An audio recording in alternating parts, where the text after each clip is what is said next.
Bismillahirrahmanirrahim. Yang berikutnya hadirin yang dirahmati oleh Allah Subhanahu wa taala, orang tua dan pendidik harus terus belajar dan terus belajar. Karena bicara pendidikan paling tidak ada dua hal. Yang pertama, konten atau isinya harus benar dan cara penyampaiannya harus benar. Dan itu semua ada di dalam Al-Quran dan hadis. Ada. Saya akan ambilkan contoh. Bagaimana pentingnya kita terus belajar sebagai orang tua, atau kalau sebagai pendidik harus terus ikut training, harus ada pelatihan, harus ada kajian tentang masalah ini. Nabi SAW bersabda dalam hadis riwayat Imam Abu Dawud, muru auladakum bis-shalah wa hum abna'u sab'i sinin. Perintahkan anak kalian untuk sholat ketika mereka berusia 7 tahun. Wadribuhum 'alaiha wa hum abna'u 10 sinin. Dan pukul mereka kalau mereka tetap nggak mau sholat di usia berapa? 10. Ada yang pernah belajar fikih hadis ini? Kata para ulama fikih, perintah untuk mengerjakan ibadah atau sholat bagi anak-anak dimulai di usia 7 tahun. Sebelum 7 tahun kita tidak memerintahkan anak kita sholat. Kasih contoh bagus, ajak sekedarnya ya, tapi perintah usia 7 tahun. Nabi yang bilang. Dan angka 7 ini wahyu, bukan asal ceplas-ceplos Nabi saja. Dan itu terbukti. Saya dapatkan beberapa kasus di masyarakat. Orang tua atau neneknya saking baru kenal sunnah dan semangat mengerjakan sholat, itu cucunya di usia 4 tahun udah harus pakai sholat. Bahkan jam 3 diguyur suruh qiyamul lail. Ya Allah, 4 tahun suruh qiyamul lail harus. Akhirnya apa? Akhirnya dia fobi terhadap sholat, benci setengah mati dengan sholat. Hati-hati. Lebih cepat belum tentu lebih baik, betul tidak? Kalau lebih cepat pasti baik. Antum sholat zuhur jam 8 pagi aja. Kita sholat zuhur ketika matahari pas di atas kita, itu berarti ibadah itu ada timingnya. Begitu juga, jangan main asal perintah anak sholat, puasa, lihat dulu. Atau Ramadan kemarin, itu kan banyak orang tua anak baru kelas 1 harus puasa, dipaksa, akhirnya benci terhadap puasa. Sholat aja 7 tahun, apalagi puasa. Ibadah terpenting dalam Islam apa? Sholat 7 tahun loh. Ini harus kita belajar. Sholat itu penting, semua paham. Tapi ternyata dalam menjelaskan sholat ada timingnya. Dalam memerintahkan sholat ada timingnya. Lalu, kata para ulama fikih, seperti yang dijelaskan Syekh Sulaiman Ar-Ruhaili, pengajar di Masjid Nabawi, usia 7 tahun sampai usia 10 tahun itu tidak boleh dihukum kalau dia tidak sholat. Hanya perintah. Nggak boleh ada hukuman, nggak boleh. Karena Nabi baru mengatakan pukullah, maksudnya dihukum di usia 10 tahun. Berarti 7 sampai 10 hanya diajak secara persuasif. Bapaknya ke masjid, ya nak ke masjid yuk sama Abi, kita sholat. Iya Pak, itu dibiarin. Jangan langsung uang jajannya dipotong. Nah, kamu udah sholat? Nanti Mi. Nah, sholat? Iya Mi. Itu nggak boleh diapa-apain. Nggak boleh diapa-apain. Nggak boleh dijemur. Nggak boleh dikunci di kamar mandi. Nggak boleh digebukin pakai rotan. Ada waktunya di usia 10 tahun. Ada di di sebuah daerah, anak kelas 3 SD ketika ketahuan tidak sholat duhur itu dihukum sama gurunya. Kelas 3 SD kan kurang lebih 8 tahun. Nabi nggak suruh hukum tuh 10 tahun hukum, diajak terus, diajak, bukan dibiarkan, diajak. Tapi nggak boleh dihukum kalau dia nggak sholat, terus diajak, diperintah, ingetin lagi. Itu fikih.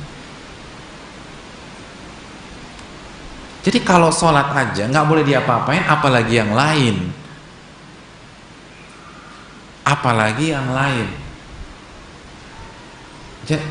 Berarti nggak boleh hukum anak? Boleh, tapi ada waktunya. Sebagaimana puasa ada waktunya, sebagaimana sholat ada waktunya, sebagaimana zakat ada waktunya. Menghukum anak pun ada waktunya dalam sunnah Nabi SAW.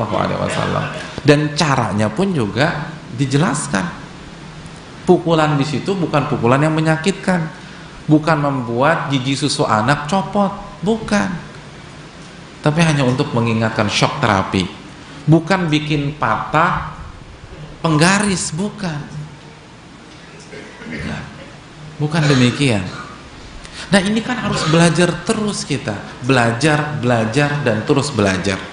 Itu baru satu hadis loh, fikihnya udah banyak banget, belum yang lain. Hadirin yang dirahmati oleh Allah Subhanahu wa taala. Oleh karena itu, orang tua dan pendidik harus terus belajar, harus buka diri,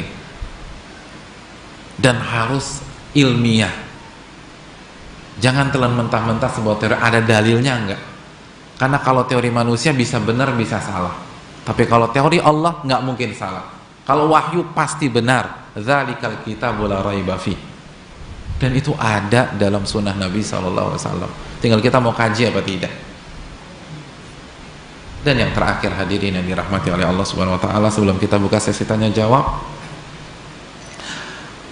sabar. Ya, sebagai orang tua, sebagai pendidik harus sabar. Allah berfirman dalam surat Thaha 132, wa'mur ahlaka bis-shalah wastabir 'alaiha. Perintahkan keluargamu untuk sholat dan sabar, kata Allah. Sabar. Kalau nggak punya sabar, nggak bakat jadi ayah atau ibu. Cari profesi lain lah. Subhanallah. Jadi ayah, jadi ibu harus sabar. Jadi pendidik harus sabar. Saya mendapatkan faedah dari salah satu pakar hadis di Riyadh, Syekh Ahmad Al-Batidi.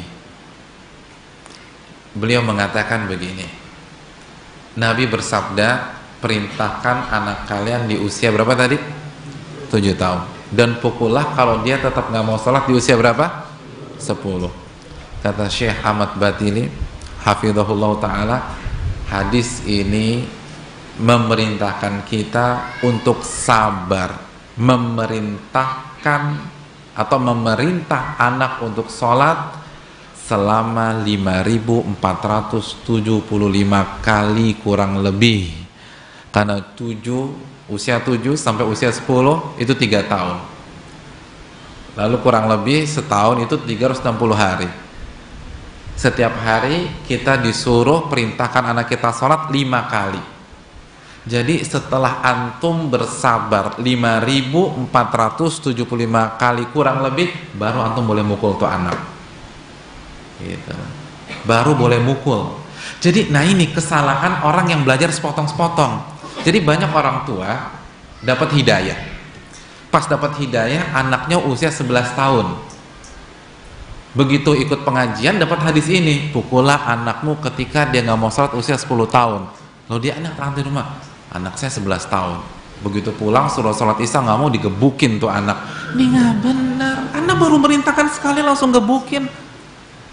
Bacanya dari awal, jangan setengah-setengah. Anda udah perintahkan dia sholat selama 5.000 kalian belum? Kan belum. Berarti harus mulai dari awal lagi.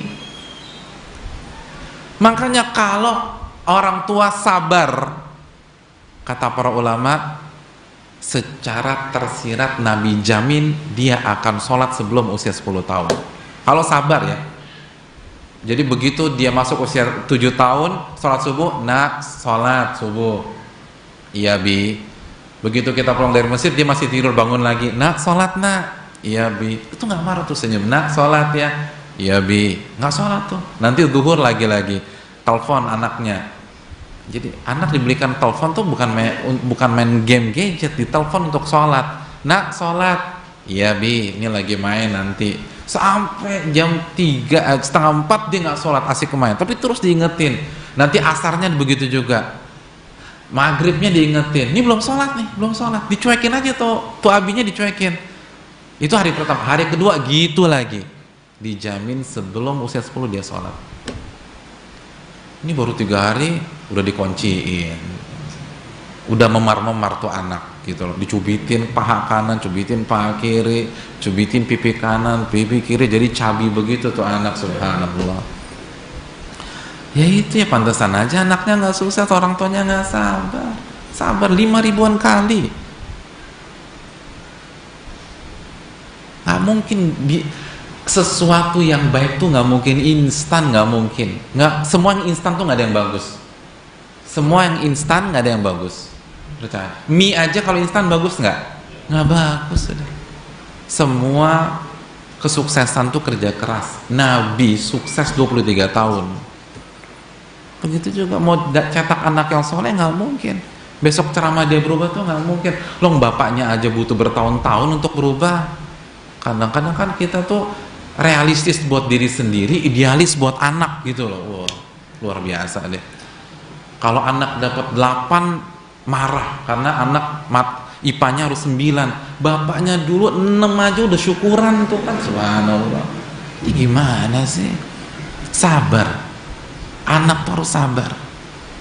Ngajarin adab harus sabar, ngajarin akidah harus sabar. Terus toran hafalan harus sabar. Buat kurikulum tahfidz sabar. Sabar. Harus sabar. Itu yang kadang-kadang kita lupa, kita nggak sabar. Kita nggak sabar. Terus kita hobinya ngelihat hasil gitu loh. Ketika ada anak teman hafal 30 juz, wow kita semangat. Tapi kita nggak tertarik bagaimana proses sampai 30 juznya itu, gitu loh. Ya sama, kalau ngelihat Lionel Messi main bola, semua pengen jadi pemain bola. Tapi lihat dia latihan dong. Jangan lihat dia cetak gol, lihat latihannya. Gitu loh. Kalau ngelihat Ronaldo nendang gol, wow semua saya mau jadi pemain bola. Tapi disuruh push up 3.000 kali nggak mau, kan gitu. Sit up 5.000 kali nggak mau, ya gimana nggak jadi pemain bola? Itu jadi pemain bola yang dunia, ini akhirat, nggak mungkin gampang. Makanya pahalanya juga besar. Idza mata banu Adam in qata amaluh. Jika seorang anak Adam meninggal, maka seluruh amalnya terputus kecuali 3. Salah satunya apa? Waladun salihun yad'ulah. Anak yang soleh yang senantiasa ngedoain dia walaupun dia sudah terbaring di dalam kubur. Ini investasi bukan tahunan, bisa abatan. Artinya apa? Kalau antum berhasil mencetak anak yang soleh, maka anak yang soleh ini akan berkeluarga dan akan membangun keluarga yang soleh juga. Dia kan terinspirasi dan pengalaman dia waktu kecil dia terapkan untuk keluarganya, maka dia akan melahirkan cucu yang soleh. Cucu yang soleh ini akan membuat keluarga yang soleh dan akan melahirkan cicit yang soleh. Cicit yang soleh ini nanti akan berkeluarga dan akan melahirkan, habis cicit apa? Cicit, cucut nggak cocok, cucut apa ya? Anak cicit, terus anak cicit akan melahirkan cucu cicit. Cucu cicit akan melahirkan cicit-cicit. Cicit-cicit akan melahirkan anak cicit-cicit. Anak cicit-cicit melahirkan cucu cicit-cicit. Cucu cicit-cicit akan melahirkan cicit-cicit-cicit. Allahu Akbar. Dan kita sudah menikmati hasil investasi kita dalam kubur. Semua investasi berkelas nggak gratis. Nggak gratis. Antum investasi properti di depan kantor wali kota, semeter berapa? di depan Masjid Raya. Emangnya dapat semeter 200.000? Nggak dapat lah. Semua investasi mahal itu modalnya juga besar. Makanya itulah hadirin sekalian, kenapa dalam Islam itu bagi tugas ayah yang bekerja. Ingat, jangan senang dulu loh, jangan di stabilo dulu. Alhamdulillah saya bebas nih Pak Ustadz. Enggak, tetap jadi pemimpin, tapi fokusnya.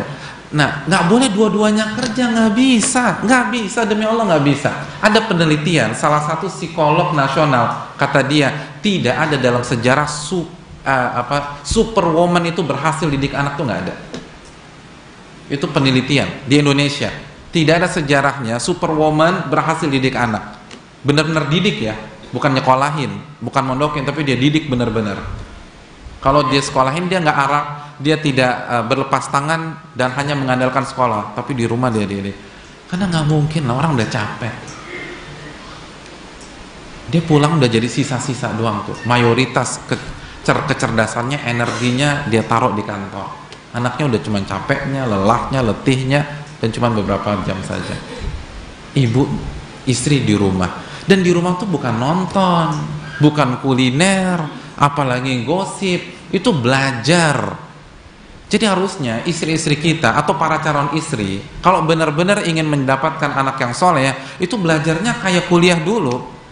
Bukan hanya ikut kajian seminggu 2 kali, dia harus baca, dia harus belajar akidah, belajar ibadah praktis, lalu belajar psikologi anak, lalu dia nggak telan mentah-mentah, dia sensor lagi mana yang sesuai dalil, mana yang enggak, lalu dia tanya ustadz. Itu baru belajar beneran. Karena itu tadi dia nggak bekerja, dan udah nggak bekerja di rumah dapat nafkah, dan nafkahnya nggak sedikit. Allah mengatakan liyunfik dzu sa'atin min sa'ati dalam surat At-Talaq. Hendaklah orang yang punya penghasilan besar kasih istrinya besar ketika nafkah. Antum penghasilan 100 juta per bulan, jangan kasih nafkah 100.000 terus istri suruh puasa Daud, terus suruh zuhud, nggak bisa. Kalau antum penghasilan sebulan 100 juta, istri kasih 60 juta, kasih 50 juta. Nah, untuk apa itu semua? Lalu wanita atau istri, semua ulama sepakat lebih afdol sholat di rumah, betul nggak? Lebih afdol sholat di rumah, dan jangan sering keluar-keluar. Agar apa? Agar fokus mencetak generasi itu. Karena mencetak generasi itu berat, apalagi nggak ada sekolah formalnya, jadi kita harus mulai dari awal. Ini yang harus kita camkan baik-baik. Gak bisa instan, harus benar-benar fight. Mencetak anak jadi hafal Quran susah apa enggak? Susah. Itu baru satu sisi loh. Belum mengajarkan kejujuran, belum mengajarkan iman tadi yang harus diprioritaskan, belum mengajarkan sholat, belum mengajarkan puasa. Tapi kalau kita benar-benar komitmen menjadi seorang ayah atau seorang ibu, lalu kita bertawakal kepada Allah, lalu kita berdoa, lalu kita menjadi orang tua yang soleh, bukan menjadi orang tua yang durhaka, dan kita tahu doa orang tua dikabulkan dan diijabah oleh Allah, lalu kita mulai belajar, lalu kita bersinergi dengan pihak sekolah juga bersinergi dengan orang tua murid, dan kita terapkan sunnah Nabi dalam masalah pendidikan, insya Allah anak kita menjadi anak yang soleh. Itulah beberapa dasar pendidikan dan menjadi seorang ayah atau seorang ibu, sehingga kita tidak dicap oleh Allah sebagai orang tua yang durhaka, yang akan dihisap dan diadab oleh Allah Subhanahu wa ta'ala. Karena sekali lagi pertanggungjawaban kita besar. Ini masalah anak. Di hadapan kita ada hamba Allah Subhanahu wa ta'ala. Di hadapan kita ada seorang bayi mungil atau seorang anak yang lucu, yang kita harapkan dia mengangkat tangan dia pada saat kita berada di dalam kubur. Dia bangun jam 2 malam pada saat kita sudah bersatu dengan hewan-hewan tanah. Lalu dia berdoa, Rabbik firli wali walidayya warhamhuma kama rabbayani shaghira. Dan yang terakhir sebagai penutupan, ketika antum mendengar doa Rabbik firli wali walidayya warhamhuma kama rabbayani shaghira, yang terbesit di benak kita apa sih? Doa ini adalah simbol anak yang berbakti kepada kedua orang tuanya, betul enggak? Betul. Tapi tahukah kita, sebagian ulama menjelaskan di samping ini adalah simbol anak yang berbakti, slogannya anak yang berbakti, doanya anak yang berbakti, yang birrul walidain, doa ini pun mengandung cambuk bagi kedua orang tuanya. Kenapa demikian? Karena Allah ketika menjelaskan doa ini dalam surat Al-Isra ayat 24, wa qur rabbirhamhuma kama rabbayani shaghira. Apa artinya? Katakanlah rabbirhamhuma, ya Allah, rahmatilah kedua orang tuaku. Titik sampai di sini? Enggak titik. Ini yang jadi PR para orang tua. Doanya ada kelanjutannya, kama rabbayani shaghira, ya Allah, rahmatilah kedua orang tuaku seperti mereka mendidikku pada saat aku kecil. Sebagian ulama mengatakan rahmat Allah sesuai dengan kualitas yang kita berikan pada saat kita mendidik anak, karena ada huruf kaf di sana. Ya Allah, rahmati keduanya seperti mereka mendidikku semenjak kecil. Jadi kalau mereka didik aku semenjak kecilnya suka-suka, ya udah rahmatnya suka-suka aja. Kalau mereka mendidikku 20%, rahmatnya 20% aja. Kalau mereka mendidikku 10%, rahmatnya 10% aja. Kan kama rabbayani shaghira. Kecuali kalau doanya titik sampai rabbirhamhuma, ya Allah rahmati mereka, berarti full, mutlak dalam ilmu usul. Tapi enggak, Allah ingin membuat doa ini sebagai cambuk bagi orang tua, karena kualitas doa anak kita tergantung bagaimana kita mendidik dia ketika dia kecil. Jadi doa ini juga untuk para orang tua. Kalau kita lepaskan tanggung jawab kita cuci tangan, kita salahkan sekolah, maka ya presentasinya segitu juga rahmatnya. Kama, seperti. Kan iya nggak sih? Ya, aku mau mainan seperti temanku Abdullah. Berarti antum belikan mainannya bebas atau ngikutin mainannya si Abdullah? Ikutin. Kalau mainannya harganya 100.000, maka antum belikan 100.000. Kalau mainannya si Abdullah 1 juta, antum 1 juta. Begitu juga dengan doa ini. Dan mayoritas orang tua lupa tentang doa ini, bahwa ini tertuju pada mereka. Mayoritas orang tua berpikir doa ini 100% mendukung mereka, padahal tidak. Kama rabbayani shaghira. Ini yang bisa disampaikan. Semoga ini cambuk bagi kita semua, termasuk yang berbicara, untuk memperhatikan masalah pendidikan anak, dan jangan sampai kita menjadi orang tua yang durhaka kepada anak kita. Kita justru membuat mereka durhaka karena pola asuh kita dan pola pendidikan kita. Dan sekali lagi bersinergilah dengan setiap pihak, dan kita bersyukur di Kota Padang ini dengan Ustadz Elfi Syam hafidhahullah, dan ustadz-ustadz kita yang lain, ada Ustadz Faisal, ada Ustadz Daniel, ada Ustadz Eria, ada Ustadz Taufik, dan ustadz-ustadz yang tidak mungkin saya sebutkan satu persatu. Ada sekolah di sini yang berusaha mengikuti sunnah Nabi SAW, sehingga bisa sangat membantu kita sebagai orang tua. Dan hendaknya bersinergi, terus belajar, terus memperbaiki diri, sehingga kita bisa menciptakan anak-anak yang soleh dan soleh.